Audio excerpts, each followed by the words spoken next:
এই আমার উম্মত, এই সন্তানটা জন্মের 7ম দিনে, জন্মের 7 দিনের মধ্যে তার বন্ধুকে ছুটানোর জন্য তোমরা কি করো? পশু জবাই করো। কি করো? পশু জবাই করো। পশু জবাই করো। তো কি পশু জবাই করব? নবীজি এবং সাহাবাই কেরাম আকিকা দেওয়ার জন্য তারা ছাগল জবাই করতেন।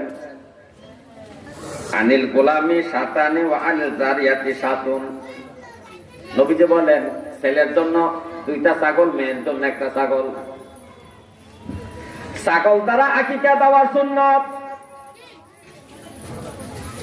নবীজি বলছে, ছেলের জন্য 2টা ছাগল, মেয়ের জন্য 1টা ছাগল দ্বারা তোমরা আকিকা দিবা। এই ছেলের জন্য 2টা ছাগল, মেয়ের জন্য 1টা ছাগল জবাই করে তোমরা আকিকার সাথে বন্ধুকে ছোটাইবা। সন্তানের বন্ধুকিটা তোমরা ছোটাইয়া নিবা।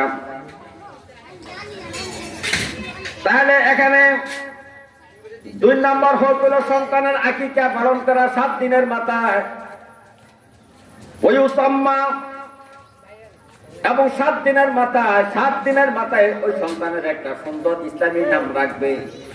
এটা সন্তানের হক। এটা কি? সন্তানের হক। ইসলামী নাম রাখতে হবে, মন করার নাম রাখলে হবে না। কোরআনের আরবি শব্দই হলে হবে না। কোরআনে তো ফেরাউনের নামও আছে, হামানের নামও কোরআনে আছে। সুতরাং আরবি শব্দ হলেও হবে না, আরবি শব্দটার একটা ইসলামিক সুন্দর একটা অর্থ থাকতে হবে। এই জন্য আমাদের উচিত রব্বে কারিমের যতগুলো